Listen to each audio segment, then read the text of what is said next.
الإبادة العرقية والتغيير الديموغرافي في شمال وشرق سوريا، التداعيات والأجندات والتداعيات والاستراتيجيات المواجهة تحت هذا العنوان. نظم مركز روجافا للدراسات ملتقى شارك فيه أكثر من 100 من الساسة والحقوقيين وممثلي منظمات المجتمع المدني، بالإضافة إلى الإدارة الذاتية لشمال وشرق سوريا، وذلك لوضع المجتمع الدولي أمام مسؤولياته المهنية والقانونية وقبل ذلك الأخلاقية لما يحدث في شمال وشرق سوريا من تطهير عرقي وتغيير للديموغرافية من قبل الدولة التركية ومرتزقتها. نتج أو صدر عن الملتقى بيان تضمن 6 نقاط مطالبا المجتمع الدولي وضع حد لهجمات الدولة التركية المستمرة حتى الآن، والتي تنتج عنها المزيد من التهجير القسري والإبادة والتغيير الديموغرافي بحق شعوب شمال وشرق سوريا، ومؤكدين على ضرورة محاسبة مسؤولي هذه الجرائم، بالإضافة إلى مطالبة وضع بما يسمى بالجيش الوطني المرتزقة التابعة للدولة التركية على قائمة الإرهاب، كونها من بقايا المجموعات الإرهابية أمثال النصرة وداعش، والعديد من النقاط الأخرى. مشاهدينا الأكارم، سوف نناقشها مع ضيوف أكارم شاركوا في هذا الملتقى وناقشوا تفاصيل هذه الجرائم التي يرتكبها الجيش التركي وأيضا المجموعات المرتزقة المشاركة مع الدولة التركية في إرهابها. وللحديث حول هذا الموضوع أرحب بضيوفي الأكارم، كل من المحامي جبرائيل باكير مصطفى عضو منظمة حقوق الإنسان في عفرين، مرحبا بكم. وأيضا أرحب بالمحامي حسن مصطفى، مرحبا بك أستاذ حسن أيضا. وأيضا سيدة رحاب النافع الرئيسة المشتركة للمجلس التشريعي للإدارة الذاتية في الرقة، مرحبا بك أيضا سيدتي. وأيضا بحذيفة مالك الأحمد مستشار قانوني للمجلس دير الزور المدني، مرحبا بك. وأيضا أرحب بالمهندسة نورشان حسين عضو مجلس مقاطعة عفرين، مرحبا بكم جميعا ضيوفي الأكارم. وأبدأ معك أستاذ جبرائيل. بداية، هكذا ملتقى قبل أيام من الآن أيضا كان هناك ملتقى في البرلمان الأوروبي، اليوم ملتقى في رميلان بمشاركة أبناء شمال وشرق سوريا، في وقت هناك إرهاب دولة منظم، الدولة التركية تمارس الإرهاب، التهجير القسري، في نفس الوقت أنتم تنظمون هكذا لقاءات وهكذا مؤتمرات. الصورة يمكن أن نقول بأنها متناقضة، في نفس الزمن الذي يكون هناك جريمة هناك صرخة وهناك دعوات لإيقاف هذه المجازر. تفضل. بالبداية نستذكر شهداء مقاومة العصر وشهداء مقاومة الشرف، ونعايدهم بأننا على دربهم سائرون، لأننا هم أولادنا وفلسة كبدنا.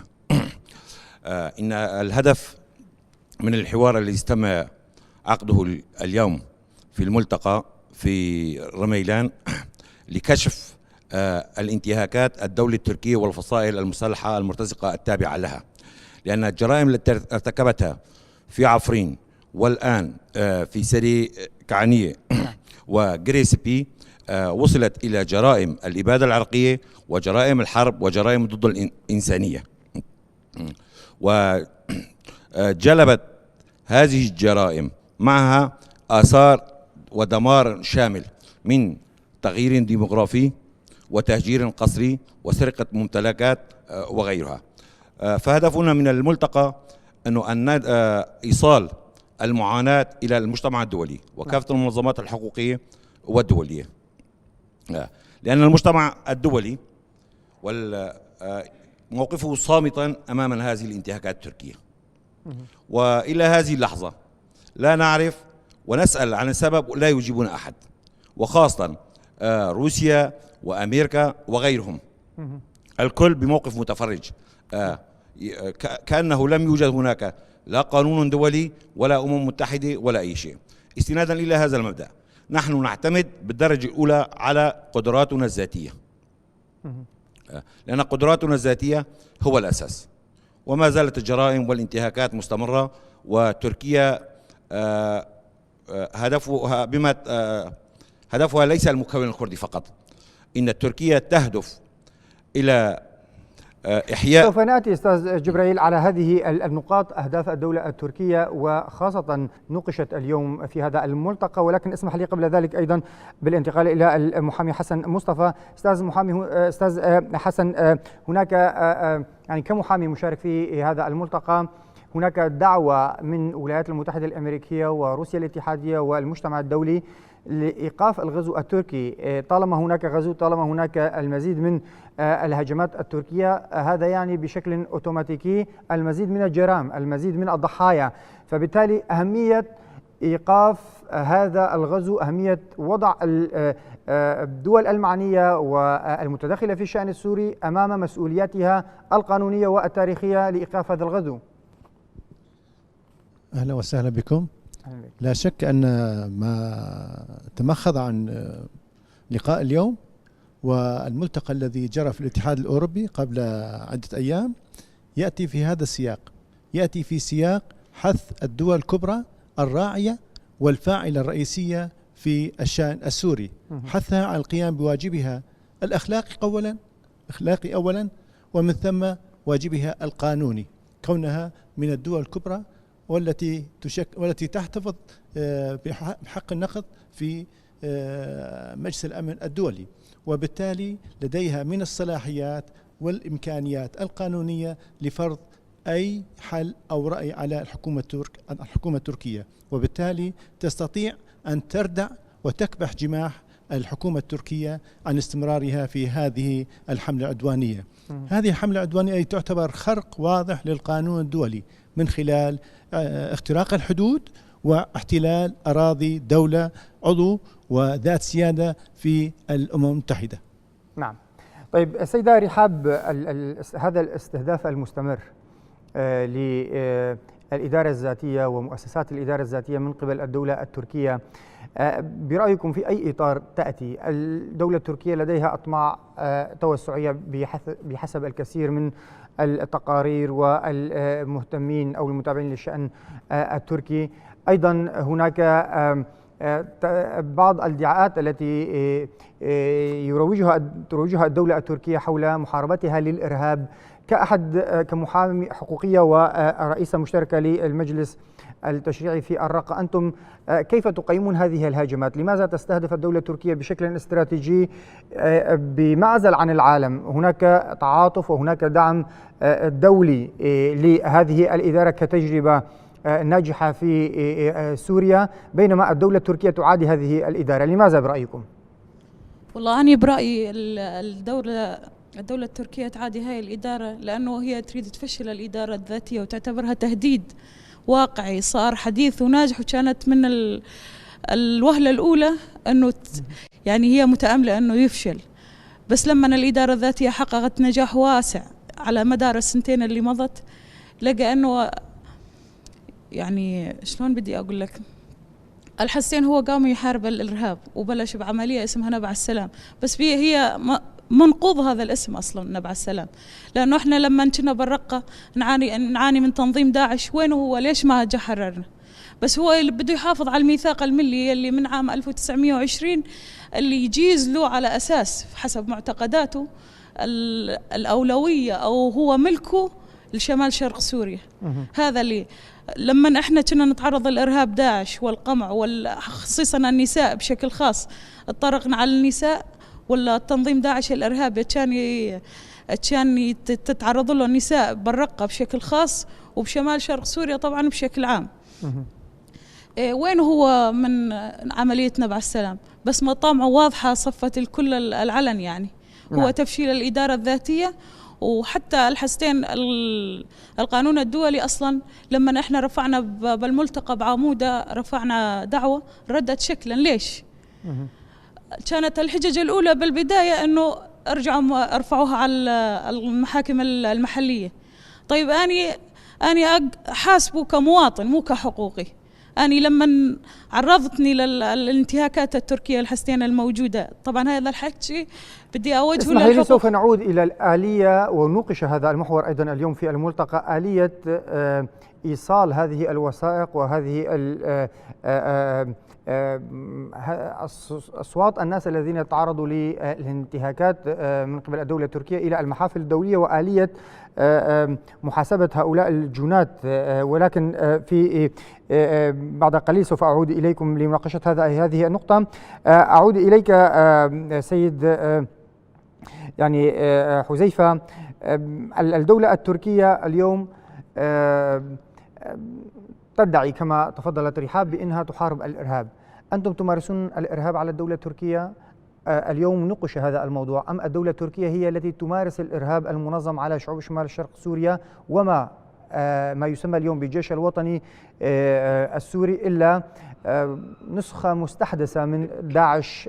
بالتالي أنتم ضحايا الإرهاب. هذه النقطة تركيا ملأت العالم ضجيجا بحجة أنها تحارب الإرهاب، بالتالي وضح لنا هذه النقطة.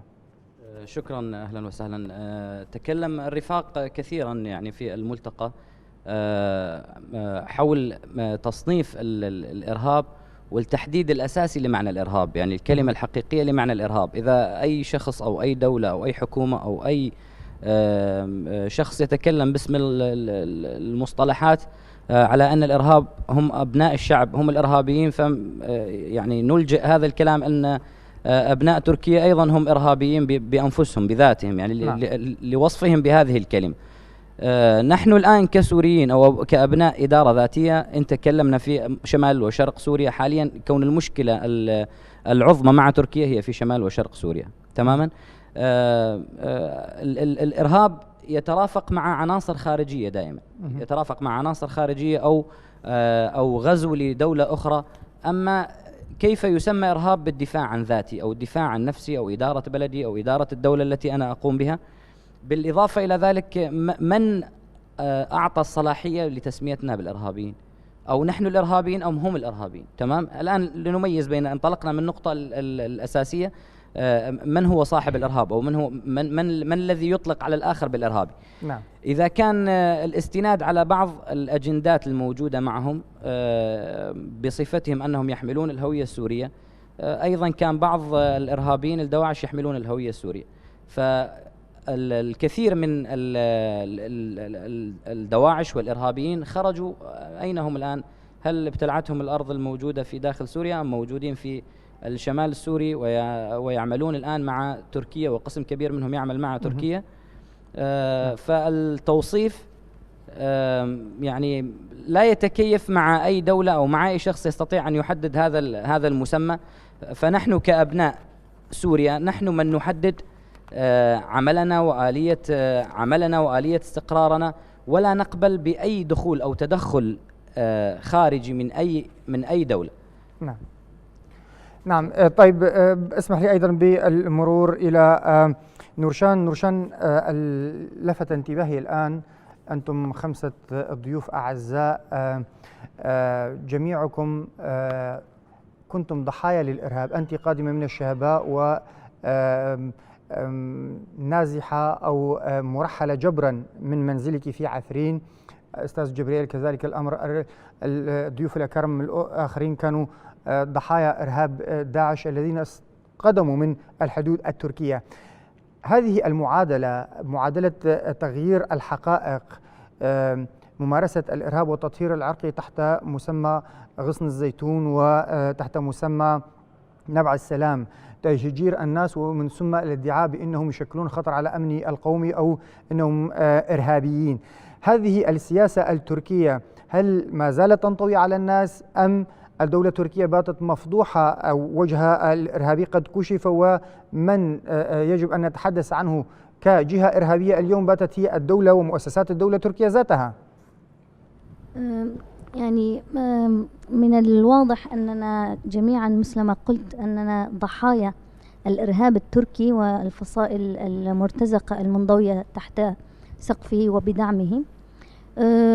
وكل واحد منا من مدينة سورية في الشمال وشرق سوريا، وكل واحد منا من أحد مكونات المنطقة. نعم. لدينا الكرد، لدينا العرب، لدينا المكونات الأخرى. الحجة التي يحتج بها أردوغان والدولة التركية بشكل عام هي حجة الأمن القومي أو الحفاظ على الأمن القومي التركي. لكن لنناقش هذا الأمر، هل يا ترى الإدارة الذاتية أو مشروع الأمة الديمقراطية الذي يحافظ على أخوة الشعوب والذي يحافظ على حقوق جميع المكونات في المنطقة على المنطقة السورية الموجودة على الحدود التركية، هل هذا المشروع الديمقراطي الذي يحفظ جميع الحقوق والذي يبتعد عن مفهوم الأمة القومية أو الدولة القومية أو من مفهوم التطرف كاف، يعني يبتعد عن جميع أنواع التعصب والتطرف الديني والقومي والعرقي، هل هذا يعتبر يعني حجة أو خطر على الأمن القومي التركي؟ هل وثق الدولة التركية، هل وثقت أن رصاصة واحدة أطلقت من قبل الإدارة الذاتية أو من قبل الطرف السوري إلى تركيا؟ هل هناك توثيقات؟ لا، ليس لديها توثيقات، وإنما لدينا نحن توثيقات أن رئيس الاستخبارات التركية المسمى حقان فيدان لديه يعني صوت مسجل بأنه مستعد أن يمثل موضوع إطلاق الرصاص أو المدافع من الطرف السوري إلى تركيا لتكون حجة في خطر الأمن القومي. يعني خطر الأمن القومي هي حجة باتت معروفة من قبل العالم، من قبل الدول التي ليس لها مصالح موجودة في المؤامرة. يعني الدول هلا يعني إذا فكرنا فيها، تركيا هي أحد المنفذين للمؤامرة التي تحصل على الشمال السوري. إنها مؤامرة كبيرة، تركيا هي أحد الأطراف وهي الطرف المنفذ، ولكن المؤامرة هي موجودة من قبل الدول المهيمنة، الدول الممثلة للرأسمالية والمعروفة. يعني أمريكا عندما تقول عندما تقول أن الداعش والإرهاب يعني يتحالف مع قوات سوريا الديمقراطية لإنهاء داعش، وعندما ينتهي داعش شكلا تنسحب من الشمال السوري، تعطي ضوءا أخضر مفضوحا للإرهاب التركي أو العدوان التركي على، يعني أمريكا موجودة بهذه المؤامرة وروسيا موجودة بهذه المؤامرة والدول الخفية موجودة أيضا. لذلك الحجة الأمن القومي لتركيا باتت معروفة ولا تنطوي على المجتمع بشكل عام وعلى المجتمع العالمي أيضا. يعني بعد هذا الغزو الذي حصل في شرق الفرات يعني ضجت الدنيا كلها، وأصبح للمشروع الأمة الديمقراطية أصدقاء أكثر من ما قبل العدوان. نعم. ويعني تكلموا بها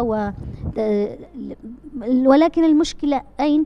أن أصحاب القرار والمنظمات والهيئات الحقوقية الذين يعني يقدرون أن يغيروا من هذا الإرهاب لا يتكلمون وصامتون، ولكن العالم والشعوب والمجتمعات الدولية والمنظمات المجتمع المدني والحقوقيين والفلاسفة حتى يتكلمون ويعرفون أن الذي يحصل هي إبادة عرقية وتغيير ديموغرافي، والمسؤول الأول هو تركيا.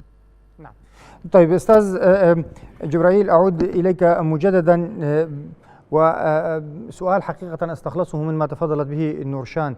إذا ما كانت هناك مؤامرة وهناك دول تعطي الضوء الأخضر ودول تدفع بتركيا لتهاجم بحسب بعض المحللين والمراقبين، أيضا كان الغزو التركي الأخير بدفع من روسيا الاتحادية، هكذا فسر الموضوع.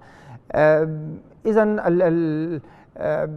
أبناء شمال شرق سوريا وأبناء سوريا عامة أمام أي نوع من المؤامرة كما سمتها نورشان، وكيف لهم أن يتجاوزوا هكذا مؤامرة تحاك من قبل دول لها وزنها ولها إمكانياتها في العالم؟ قبل ما أتطرق للموضوع بحب أتطرق للموضوع اللي زميلنا حذيفة، هو سبب هجوم التركي يعني نعم. على شمال وشرق سوريا. هو السبب الأساسي هو قيام الدولة التركية للانتقام لتنظيم داعش بعد أن تم دحره على يد قوات سوريا الديمقراطية. لأن تنظيم داعش والتنظيمات غيرها الإرهابية من جبهة النصرة هي كانت الأداة لتركيا تستخدمها في السياسات الخارجية.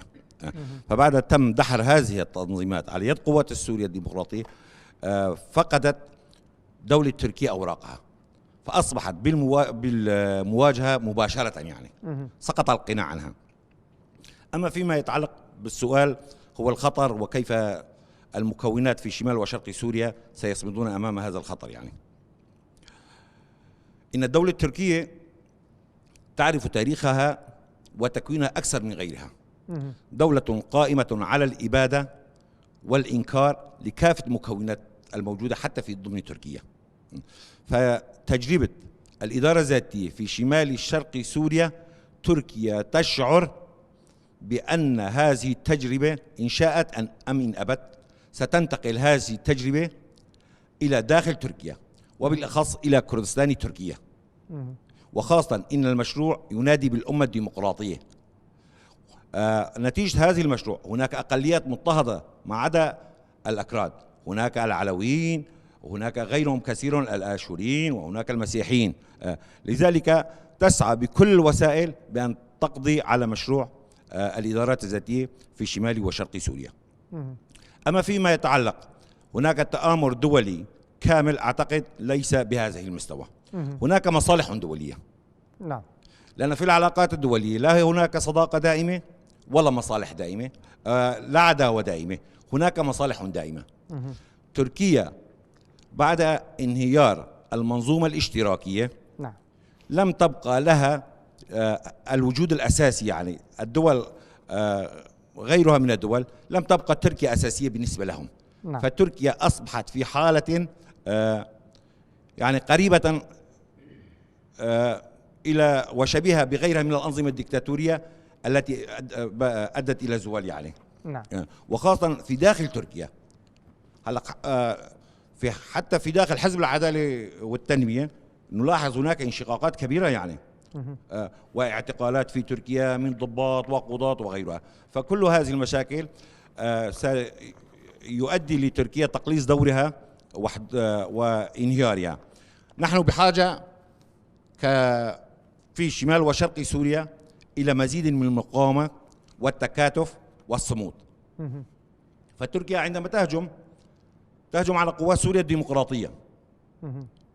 قوات سوريا الديمقراطية تمثل أبناء شمال وشرق سوريا، ليس بقوات خارجية ولا أي شيء. هؤلاء القوات هم من قاموا بالدفاع عن كرامتهم وشرفهم، هم من حاربوا داعش، هم من قاموا بطرد التنظيمات الإرهابية التابعة لتركيا. لذلك نحن هنا بحاجة إلى مزيد من الصمود ومزيد من المقاومة. فإن صمدنا على أرض الواقع فبسياستنا ناجحة وتجربتنا مثل ما تطرق زملاء،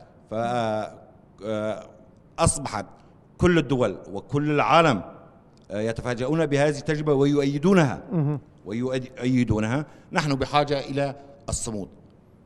نعم. طيب، أعود إليك مجددا أستاذ حسن. يعني الدولة التركية أجنداتها باتت مكشوفة، هي تحاول التوسع، تحاول تطبيق الميثاق الملي كما أشار ضيوفي الأكارم، ولديها أطماع توسعية وربما تشرعن هذه الأطماع لفرض نفسها كقوة إقليمية في المنطقة. ولكن هذه السياسة، هذه الأجندات، ما ينتج عنها والتداعيات الناتجة عن هذه السياسة، كيف يمكن وصفها أو توصيفها؟ نشهد اليوم مدن كاملة تم تهجير سكانها. اليوم كان هناك حديث عن إجبار السكان غريسبي وكانية لجلب الأوراق الثبوتية لمنازلهم، وهذه الأمور، القتل المدنيين، استهداف المدنيين، قتل الأطفال أمام مرأى العالم وتوثق. كان هناك اليوم أيضا العشرات من الوثائق التي قدموها السادة المحاضرين. فتداعيات هذه الأجندات التركية كيف يمكن وصفها بالنسبة لشعوب المنطقة ومستقبل هذه الشعوب؟ السياسة التركية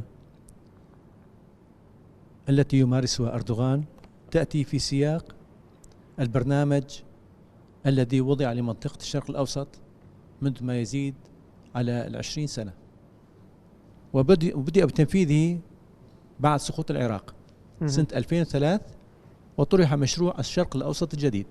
نعم. أردوغان حاليا هو المدير التنفيذي لهذا المشروع. نعم. والتأكيد على ذلك التواجد التركي في ليبيا. ليبيا لا يوجد فيها أكراد، لا يوجد فيه تهديد أمن القومي التركي. ماذا يفعل الأتراك في ليبيا؟ ماذا يفعل الأتراك بالمناطق قبرص، ما قبرص المناطق الثانية، التهديد لليونان؟ هذه الممارسات التي يمارسها أردوغان تأتي في سياق البرنامج المكلف به، كما قلت مشروع الشرق الأوسط جديد. بالمقابل تركيا تعيش أزمة داخلية، وخاصة حزب العدالة والتنمية، بعد أن انكشفت ألاعيب أردوغان داخل حزبه، مما أدى إلى انشقاق العديد من قياداته الرئيسية. وأكبر مثال على ذلك قيام أحمد داود أوغلو قبل أيام إعلان حزبه الجديد. نعم. حزب جديد. يعني أستاذي الكريم، يعني اختصارا للوقت، هذه الأحداث هي ما زالت قائمة والسادة المشاهدين يتابعونها بشكل يومي، ولكن في قراءة لمستقبل هذه المنطقة، تداعيات هذه السياسة التركية، كيف يمكن قراءة مستقبل شعوب شمال وشرق سوريا بشكل خاص والمنطقة بشكل عام في ظل هذا التوطين، هذا التهجير، وهذا الاحتلال للأراضي السورية؟ يقال بالمثل عندما يفلس المرء يبدأ بفتح دفاتره العتيقة. وهكذا أردوغان بدأ يفلس سياسيا سياسته الداخلية، وفشل من خلال سقوطه في المدن الرئيسية. يحاول الآن نقل أزمته إلى الجوار الإقليمي، وأقرب هذا الجوار هو شمال شرق سوريا بحجة تنفيذ اتفاق أضنة، اتفاقية أضنة المبرمة سابقا، وبحجة الاتفاق الملي واتفاق الملي. يزعم أن هناك حقوق تركية في هذه المنطقة الممتدة من البحر حتى الموصل، وهذا اتفاق مرفوض شعبيا، مرفوض قانونيا، مرفوض إنسانيا، مرفوض دوليا. ولكن الرئيس التركي يسعى من خلال هذا التدخل المباشر وهذه العدوان الهمجي على شمال شرق سوريا نقل أزمته إلى الجوار السوري. هذا التصرف هو خرق، كما قلت، خرق القانون الدولي، ولكن سياسة رجل بدأ يستشعر سقوطه السياسي، فيحاول قدر الإمكان إطالة أزمة هذا السقوط من خلال افتعال حرب خارجية مع دول الجوار الإقليمي، وهكذا فعل. ولكن بالنتيجة ثبات أبناء شمال شرق سوريا نعم وبطولاتهم في التصدي للغزو التركي، والذي شاهده العالم في مقاومة رأس العين سيركاني، أثبت أن أبناء المنطقة، أبناء شمال شرق سوريا، متمسكين بأرضهم ورافضين لهذا المشروع العدواني التوسعي. لذلك بعد أن نجح المقاومين في صد الهجوم التركي إلى حد ما وإفشاله في الأسبوع الأول، واستمرت المقاومة لمدة 9 أيام، بدأ العالم يغير من وجهة نظره. العالم الآخر الذي صمت خلال الأيام الأولى، فجأة حدثت تحولات مهمة في المواقف الدولية على الصعيد الشعبي. نعم. تمثل ذلك في الاحتجاجات، المظاهرات، الاعتصامات التي ظهرت في كثير من دول العالم. جميل. سيدة رحاب، أعود إليك مجددا، وأيضا السياسات الدولة التركية من أحد هذه التداعيات الناتجة عن الغزو التركي والإرهاب المنظم الذي تمارسه الدولة التركية. الآن هناك إجراءات على الأرض وبشكل سريع جدا. تركيا تغير ملامح المدن، تغير الآرمات، تغير أسماء الشوارع، تغير أسماء وملامح الساحات الرئيسية في المدن الآن. بالتالي يتم إصدار بطاقات هوية جديدة وأمور أخرى كثيرة تقوم بها الدولة التركية الآن في جريسبيت الأبيض والمناطق المحتلة الأخرى كعفرين وجرابلس والعزاز. هذه السرعة في تغيير ملامح المدن إلى ماذا تشير؟ هل يمكن تبرير دخول الدولة التركية؟ هناك ربما مراهنة من قبل النظام والروس أن تدخل تركيا ومن ثم يتفقوا مع الدولة التركية أن تعود وتسلم هذه المناطق للدولة التركية. هل هكذا سيناريو وارد أما ينفذ على الأرض يشير إلى أمور مختلفة؟ هذا الاتفاق واضح جريمة ضد الإنسانية وهي التغيير الديمغرافي. هي أول شيء يتمثل التغيير الديمغرافي بإخراج الملاك الأصليين من منازلهم وتوطين مناطق واضحة، وهذا ركن من أركان الجرائم ضد الإنسانية يلي هي التهجير القسري. نعم. ويتحقق هذا بالشيء اللي قام يستعمله أردوغان برأس العين بالركنين المادي والمعنوي للجريمة.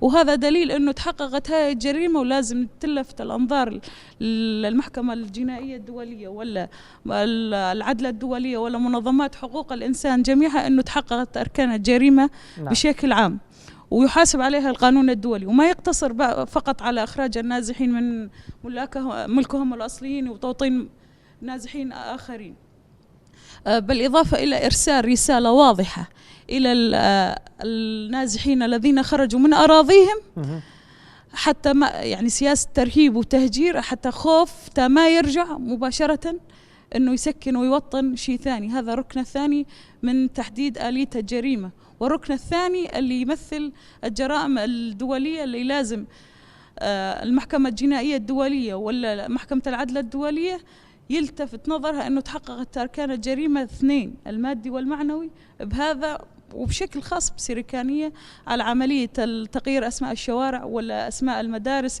ولا آلية فرض اللغة التركية بدل اللغة العربية أو الكردية. هذا شيء واضح وممثل وعلى أرض واقع. تفضل سيدنا. سمعوا مقترح بتغيير حتى تداول العملة. نعم. فإذا اقترحنا تداول العملة فما يعني أنه تبقى الأرض سورية؟ إذا يعني هذا سؤال نوجهه للشارع أو لأي أحد. يعني مثلا إذا تغيرت العملة فهو يريد احتلال للمنطقة، فهذا دليل قطعي على التجاوز وعلى الجريمة المكتملة كما تكلم عنها الزملاء. نعم.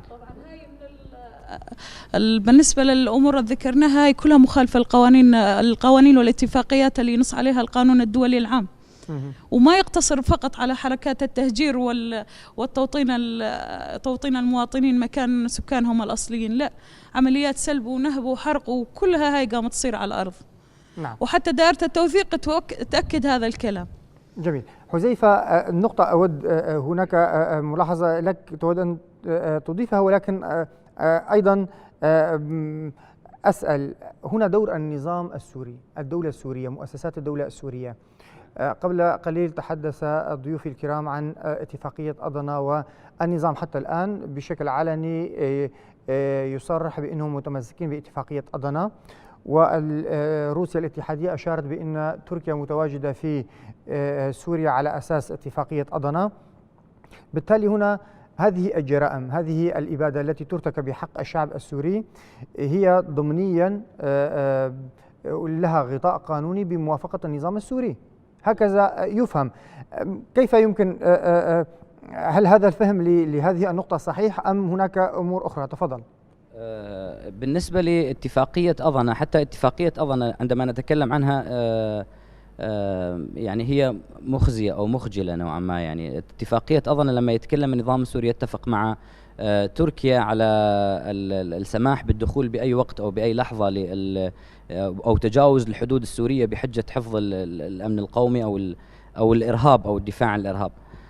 إذا كان الشعب السوري اللي يتكلم عنه النظام السوري، إذا كان الشعب السوري يهددون الأمن القومي لتركيا، أو بالأحرى المكون اللي موجود على الحدود السورية من كل فصائل أو من كل أطياف المجتمع السوري. نعم. سواء المكون العربي أو المكون الكردي أو المكون الآشوري، وحتى في قرى سريان وأرمن موجودين في تلك المناطق. هذا الاتفاق اللي أو بالأحرى السماح هو تخلي النظام عن الأراضي السورية. نعم. تخلي عن الأراضي السورية. الآن نحن كسوريين إذا أردنا نتفاوض مع النظام أو تكلمنا مع النظام بغض النظر عن وجود فصائل معارضة داخل سوريا، هذا موضوع يخص سوريا بذاتها يعني. نعم. أما حتى النظام تخلى عن الشعب بالاتفاق مع تركيا بالدخول إلى أرضه وتجاوز الحدود. طبعا المسألة لا تقف عند باب واحد، يعني أتمنى أن نتكلم عن مسألة ثانية خاصة بالنظام إذا تكرمت. تفضل. يعني ما تفضلت به وما أشرت إليه، هل يثبت بأن النظام متواطئ مع هذه الجرائم، أم اليوم على النظام أن يتحرك في المؤسسات الدولية، كون هذا النظام ما زال يمثل السوريين في المحافل الدولية؟ في بداية الحديث قلت أن النظام متآمر وترك الأرض السورية، فهو سمح لأي طرف ثاني أن يتدخل في داخل الأراضي السورية دون الدفاع عنه. فالنظام متآمر جدا مع الدولة التركية من أجل الدخول إلى أراضيه وفق اتفاقية حتى لم تكن علنية أصلا. نعم. يعني حتى من ضمن الاتفاقية يكون هناك عمل استخباراتي، ويكون عمل استخباراتي متبادل وتسليم. فهذا التجاوز من قبل النظام، أو عفوا التآمر من قبل النظام، هو تخلي عن أبناء شعبه وعن أبناء سوريا. فإذا لم يكن قادر على هذه المسألة، نحن كسوريين في الإدارة الذاتية وقوات سوريا الديمقراطية قادرين على حل أمورنا ومسائلنا. تمام. طبعا إن كنا بحمل السلاح فنحن موجودين كجيش من أبناء سوريا، ولم نستخدم العناصر الأجنبية ولم نستند على أحد من خارج سوريا، على عكس ربما النظام. فنتكلم عن الموضوع الآخر عفوا اللي ردت أتكلم عنه، أنه نحن كأبناء سوريا خاصة في شمال شرق سوريا والإدارة الذاتية لا نقبل أي مساومة حتى مهما كان الأمر تحت قواعد أو اتفاقيات. ما دام هناك محاكم دولية، وما دام هناك كل المكونات السورية العربية والكردية والآشورية وغيرها متفقة على نقاط محددة أننا سنستمر في هذا المشروع، وأننا أبناء سوريا واحدة، وأننا ندافع عن ذاتنا وندير مؤسساتنا بذاتنا، فسوف نبقى متماسكين. هذه النقطة أيضا مهمة وأثيرت أيضا في الملتقى. نورشان، المحاولات المتكررة، وحقيقة هناك إصرار من قبل الدولة التركية، إصرار من قبل النظام وأطراف أخرى على ضرب هذه الوحدة التي ربما هي لغز أو سر هذه الانتصارات التي حققت وهذه الإنجازات التي تحققت في شمال وشرق سوريا، الوحدة الوطنية، التماسك المجتمعي. برأيك إلى أي حد يمكن الاستمرار في الحفاظ على هذا التماسك، على هذه الوحدة الوطنية لمواجهة كنقطة استراتيجية لمواجهة هذه المخططات التي تهدف إلى ضرب مكاسب ومقدرات شعوب شمال وشرق سوريا؟ يعني هلا الدولة التركية أهدافها واضحة، ويعني فعالياتها على أرض الواقع عدوان وغزو وإبادة عرقية. أما النظام فيريد أن يخلق فتنة. يعني أعمال النظام في الآونة الأخيرة بعد الغزو التركي في شرق الفرات خاصة، ومن أيام الغزو في عفرين، يريد أن يخلق اقتتال عربي كردي، يريد أن يفرق ما بين مكونات الشعب في شمال وشرق سوريا، ويريد أن يصبغ قوات سوريا الديمقراطية بالصبغة الكردية. يعني يقول بكل بساطة لماذا الإدارة الذاتية يريدون مشروع ذاتا، يعني يتهموننا بالانفصالية ويتحدثون عن الإدارة الذاتية بصبغة كردية، الأكراد وقوات سوريا الديمقراطية الكردية. ولكن لننظر إلى الحقيقة، قوات سوريا الديمقراطية النسبة الكبيرة منها يعني المعذرة النورشان، هذه النقطة إذا ما أخذنا بمعتقدات النظام والدولة التركية، إذا ما كانت قوات سوريا الديمقراطية هي كردية خالصة، إذا كان هذا المشروع كرديا خالصا، هل هي نقطة ثناء أم موضع اتهام؟ تفضل. الآن هو دائما يتكلم مع العرب على أن العرب هم له يعني موالين له العرب، هو يتكلم مع الجانب الكردي ويخاطب الجانب الكردي بلغة مختلفة. إذا كنا نحن له يعني العرب، إذا كانوا فقط العرب يعني له ويأمر عليهم دائما، أو بالأحرى هم لي من جانب مصفي، فبقي المكون الكردي في جانب آخر لوحده. إذا معناته الإدارة الذاتية الموجودة حاليا هي فقط للأكراد ولا يوجد فيها مكون عربي أبدا، وقوات سوريا الديمقراطية هي من القوات الموجودة من قوات المعارضة ومن الجانب العربي، ومن حتى المجالس العسكرية الموجودة في داخل دير الزور أو الرقة أو كذلك. سأعود إليك نوشان لتكملي فكرتك، تفضلي. يعني في الغزو الذي حصل في شرق الفرات، هذه الفتنة أو إرادة الفتنة انقلبت عكسا. يعني توحد الشعب بطريقة عجيبة. قوات سوريا الديمقراطية لم يحصل فيها انشقاقات أبدا، لا انشقاقات عربية، لا انشقاقات من المكونات الأخرى. نحن نعلم أن الإدارة الذاتية هي للمكونات، يعني مكونات المنطقة بطليعة كردية وبفلسفة، يعني فلسفة الطليعة فيها كردية، ولكن جميع المكونات مشاركة. وقوات سوريا الديمقراطية مثل ما قلت النسبة الكبيرة منها هي من العرب حسب النسب الموجودة. يعني بالعكس صار في انضمام لقوات سوريا الديمقراطية بعد الغزو التركي. نعم. في شيوخ من العشائر أتت بأولادها وانضمت أثناء الحرب على سريكانية وتل أبيض، انضمت بشكل جماعي إلى قوات سوريا الديمقراطية استجابة للنفير العام. للنفير العام يعني. نعم. هذا الشيء يجب أن يكون يعني يرى بشكل تاريخي. لم يحصل انشقاقات، لم يحصل حتى النظام يعني وصل به لمرحلة يريد أن يخلق أي شيء أو أي فتنة، يجتمع مع رؤساء العشائر أو شيوخ العشائر ويقول يطلب منكم أن تسحبوا أبنائكم من قوات سوريا. هذه النقطة هامة جدا. لدي أقل من 8 دقائق أود أن أوزعها عليكم. أبدأ معك سيد جبرائيل. يعني في وقت تتعرض فيه الدولة السورية، الحدود السورية، الشعب السوري لهجوم واسع، عوضا عن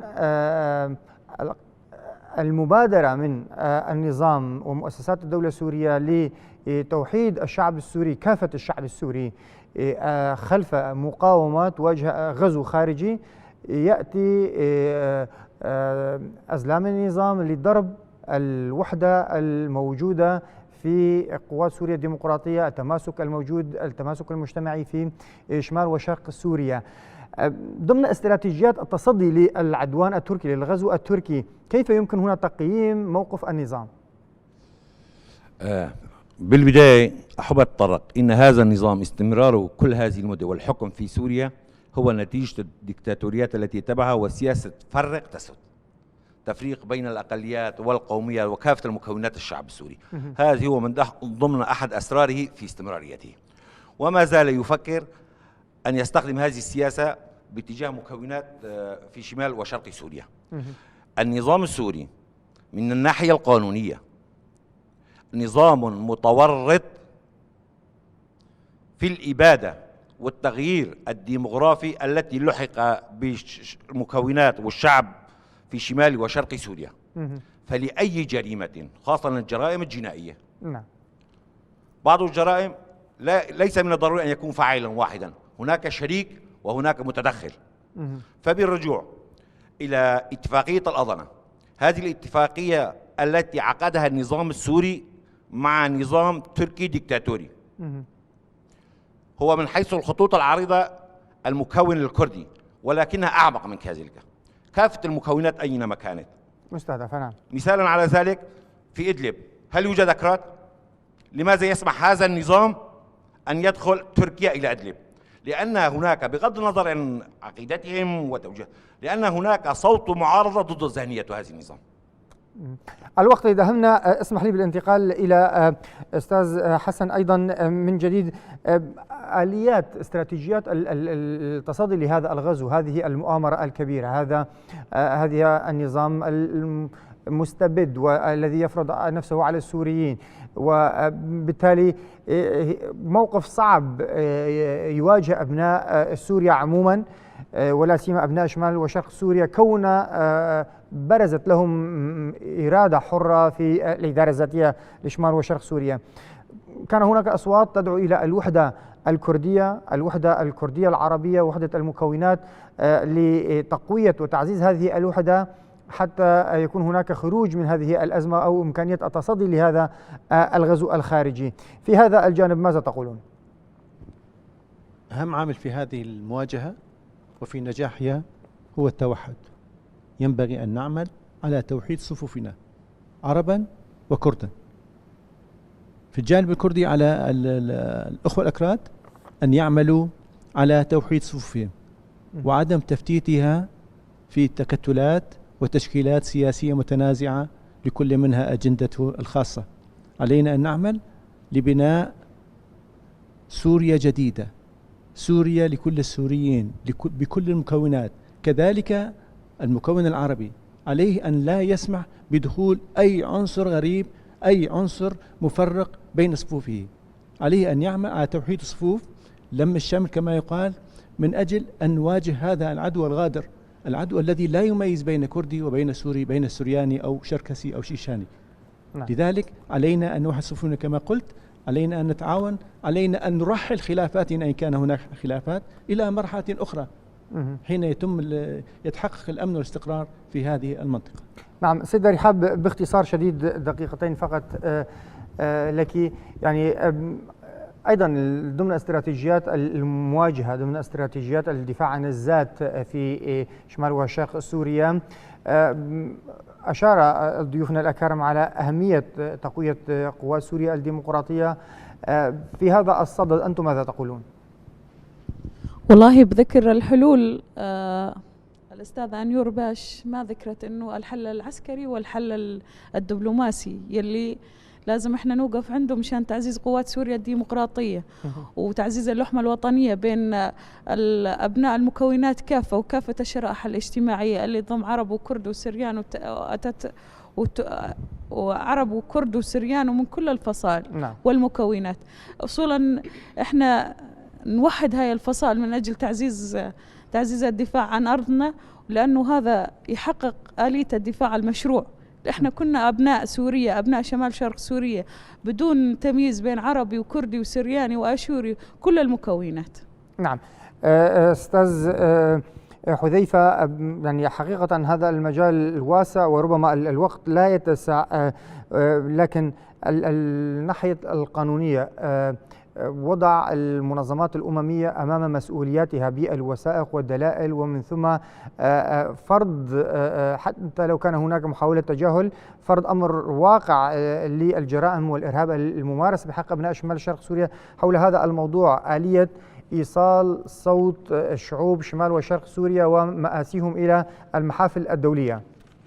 نعم، نحن من خلال جلستنا وحضورنا اليوم والتشاور مع كثير من الرفاق خرجنا في كم نقطة نتمنى أنه حتى نقرأها أو نتكلم عنها للمسامع إذا باختصار شديد. يعني نحن يهمنا الآن توثيق كافة الجرائم اللي موجودة عندنا وإيصالها إلى المحاكم الدولية. نعم. هاي من النقاط الأساسية. أيضا التواصل مع اللجنة الدولية لتقصي الحقائق لترى الحقائق على صورتها الحقيقية. لدينا أيضا العمل مع مفوضية الأمم المتحدة لحقوق الإنسان عن طريق المنظمات، توثيق كافة الحالات لعودة اللاجئين إلى بيوتهم لكي لا يحدث لدينا هولوكوست جديد في مناطقنا وفي بلادنا. أيضا نريد تثبيت ممتلكات الأراضي وإيصالها للأمم المتحدة، أيضا لتكون إثبات ودليل لأصحاب الأرض الأصليين أو السكان الأصليين في المنطقة. توصية كل السوريين في الداخل وفي الخارج العمل بشكل موحد ضد أي عمل إرهابي على سوريا. طبعا هي يعني تعدادات كثيرة وأمور قانونية كثيرة للتواصل مع اللجان ومع المحاكم الدولية، لكن الوقت لا يسمح بالتكلم بشرح موسع. نعم. نعم نورشان، أيضا أعود إليك. يعني ربما سؤالي قد لا يكون تقليديا في هذا الشأن، ومعك خاصة كممثلة أعتبرك اليوم لأبناء الشهباء، أبناء عفرين المهاجرين قسرا. في ظل كل هذه التغيرات، في ظل ما ذكر عن وضع حكومة العدالة والتنمية وأردوغان وكشف وجه دولة تركيا التي تمارس الإرهاب بشكل واضح للعالم، والإصرار في المقاومة وتعزيز الوحدة الوطنية في سوريا ولا سيما شمال وشرق سوريا، مستقبل عودة العفرينيين إلى ديارهم كبوابة لعودة أبناء المناطق الأخرى المهجرين إلى منازلهم كما أشار حذيفة. إلى أي مدى لديكم القناعة بأنكم عائدون إلى دياركم رغم كل هذه السياسات التي تهدف إلى تهجيركم بشكل نهائي وتغيير هذه الديموغرافيا إلى الأبد؟ يعني المقاومة التي أبداها شعب عفرين أثناء الحرب على عفرين وبعدها في الشهباء هي مقاومة ترتقي إلى مقاومة تسميتها إلى مقاومة العصر. يعني لمدة شهرين تحت القصف المستمر بجميع التقنيات الكبيرة الحربية على الأهالي المدنيين والمقاومة وعدم الخروج، ويعني وصلنا لمرحلة إلى ارتكاب الإبادات الجماعية حتى خرجنا. عندما خرجنا إلى أين؟ إلى الشهباء، إلى المنطقة الحدودية القريبة من عفرين. أهالي عفرين مصرون أن لا يبتعدوا عن عفرين. ما بين عفرين والشهباء يعني يوجد بضعة كيلومترات، لذلك مستمرون في المقاومة والصامدون، ولن نسمح باقتطاع جزء من أراضينا التاريخية وموطننا الأصلي الذي تربينا عليه من صغرنا، وحتى يعني مواقع تاريخية موطننا يعني. نعم. لن نسمح باقتطاعها وانضمامها إلى دولة أخرى، وخاصة في هذا الغزو السافر والصارخ أمام المرأة المجتمع الدولي. أعتقد أن يعني عودة عفرين أو تحرير عفرين سيكون بداية لتحرير جميع المناطق الأخرى، والجميع المناطق الأخرى مرتبطة مع بعضها. يعني نحن لا نقبل إدارة ذاتية في شمال وشرق سوريا بدون عفرين، ولا نقبلها بدون تحرير جرابلس، ولا نقبلها بدون تحرير الباب. يجب على الدولة التركية أن تخرج من الدولة السورية، من المناطق السورية بشكل كامل وقطعي، وأن يعود جميع الأهالي إلى مناطقهم. على ممارسات التغيير الديموغرافي أن تنتهي، وأن يعود كل شيء يعني أن يعود كل أهالي إلى مناطقهم، لأن التغيير الديموغرافي هي يعني أخطر جريمة ممكن أن تحصل خلال الحرب. يعني القتل والإبادة. التغيير الديموغرافي فعلا هي جريمة، قضية يعني متعمقة، قضية تاريخية وخطيرة جدا. يجب علينا تحسيس الجهود كليا، وبز يعني الجهود المطلوبة منا كبيرة والحمل كبير جدا. لذلك علينا كلنا أن نتوحد وأن نكثف الجهود لتحقيق النصر في النهاية. نعم، أشكرك كل الشكر المهندسة نورشان حسين عضو مجلس مقاطعة عفرين على هذه المشاركة الكريمة، وأيضا كل الشكر حذيفة مالك الأحمد مستشار القانوني لمجلس دير الزور المدني على هذه المشاركة، وأيضا سيدة رحاب النافع الرئيس المشترك للمجلس التشريعي للإدارة الذاتية في الرقة.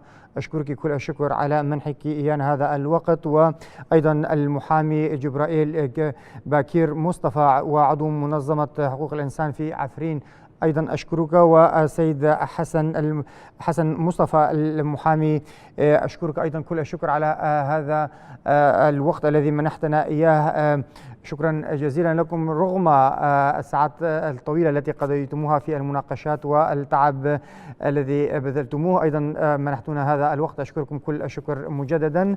مشاهدينا الأكارم، هنا نصل إلى ختام هذا البرنامج الخاص الذي حاولنا فيه ولو بعجالة، وكون القضية كبيرة وتحتاج ربما لساعات من النقاش في كل نقطة من نقاطها، ولكن بشكل مختصر حاولنا تسليط الضوء على بعض الأفكار والآراء التي طرأت وظهرت خلال هذا الملتقى الذي نظم من قبل مركز روج أفالي الدراسات. نشكركم كل الشكر لحسن المتابعة، وحتى لقاء آخر، ابقوا بخير.